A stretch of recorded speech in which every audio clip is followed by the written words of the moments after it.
Hello friends, Anisha Hindi अध्यापक channel पे आपका स्वागत है। दोस्तों, तो आज हम दूसरा पाठ पढ़ेंगे गोधूली 2 का, जो बिहार बोर्ड की किताब है हिंदी की। तो दूसरे पाठ का नाम है दोस्तों विष के दांत, जिसके लेखक हैं नलिन बिलोचन शर्मा जी। तो आज हम लेखक का परिचय थोड़ा करते हैं दोस्तों। पहली लाइन है, नलिन बिलोचन शर्मा का जन्म 18 फरवरी 1916 को पटना के बदरघाट में हुआ। दोस्तों, अब बोर्ड में ऐसे भी सवाल आते हैं कि इनमें से कौन से जो कवि हैं या लेखक हैं उनका जन्म पटना में हुआ है।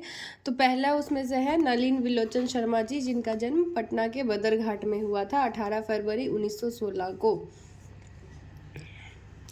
वो जमुना भोजपुरी भाषा थे। वे दर्शन और संस्कृत के प्रख्यात विद्वान महोपाध्याय पंडित राम अवतार शर्मा के ज्येष्ठ पुत्र थे।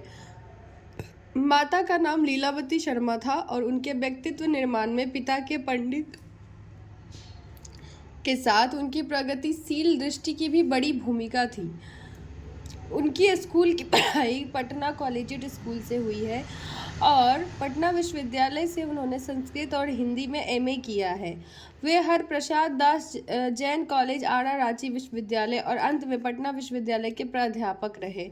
सन 1959 में वो पटना विश्वविद्यालय के हिंदी विभाग के अध्यक्ष हुए और मृत्युपरांत 12 सितंबर 1967 को इस पद पर बने रहे थे। इस कविता के प्रबंधवाद के प्रवर्तक और नई शैली के आलोचक नलिन जी की रचनाएं इस प्रकार है। दृष्टिकोण, साहित्य का इतिहास, दर्शन, मानदंड, हिंदी उपन्यास, विशेषता प्रेमचंद्र, साहित्य तत्व और आलोचनात्मक ग्रंथ, विष के दांत और 17 असंग्रहित पूर्व छोटी कहानियाँ, कहानी संग्रह, केशरी कुमार तथा नरेश के साथ काव्य संग्रह, नकेन के प्रबंध और नकेन 2, सदल मिश्र ग्रंथावली, अयोध्या प्रसाद खत्री स्मारक ग्रंथ, संत परंपरा और साहित्य आदि संपादित ग्रंथ हैं।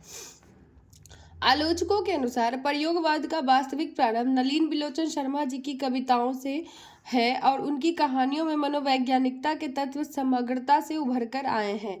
आलोचना में वो आधुनिक शैली के समर्थक थे। वे कथ्य, शिल्प, भाषा आदि सभी स्तरों पर नवीनता के आग्रही लेखक थे। उनमें प्रायः परंपरागत दृष्टि एवं शैली का निषेध तथा आधुनिक दृष्टि का समर्थन है। आलोचना में उनकी भाषा गठी हुई और संकेतात्मक है। उन्होंने अनेक पुराने शब्दों को नया जीवन दिया जो आधुनिक साहित्य में पुनः प्रतिष्ठित हुए हैं। यह कहानी विष के दांत और अन्य कहानियां नामक कहानी संग्रह से ली गई है। यह कहानी मध्य वर्ग के अनेक अंतर विरोधों को उजागर करती है। कहानी का जैसा ठोस सामाजिक संदर्भ है, वैसा ही स्पष्ट मनोवैज्ञानिक आशय भी है। आर्थिक कारण से मध्य वर्ग के भीतर की एक और सेन साहब जैसों की एक श्रेणी उभरती है जो अपनी महत्वाकांक्षाओं और सफेद पोशी के भीतर लिंग भेद जैसे कुसंस्कार छिपाए हुए हैं, तो एक दूसरी ओर गिरधर जैसे नौकरी पेशे निम्न मध्य वर्गीय व्यक्ति की श्रेणी है जो अनेक तरह से थोपी गई बंदिशों के बीच भी अपने अस्तित्व को बहादुरी एवं साहस के साथ बचाए रखने के लिए संघर्षरत हैं। यह कहानी सामाजिक भेदभाव, लिंग भेद, आक्रामक स्वार्थ की छाया में पलते हुए प्यार दुलार के कुपरिणामों को उभारती हुई सामाजिक समानता एवं मानवाधिकार की महत्वपूर्ण वानगी पेश करती है। दोस्तों, मेनली जो विष की दांत कहानी है उसमें एक लिंगता भेदभाव दिखाया गया है।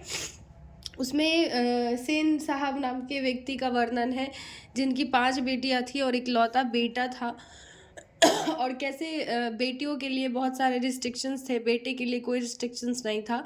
तो नेक्स्ट जब हम कहानी पढ़ेंगे तो उसको समझते हुए चलेंगे। Thank you.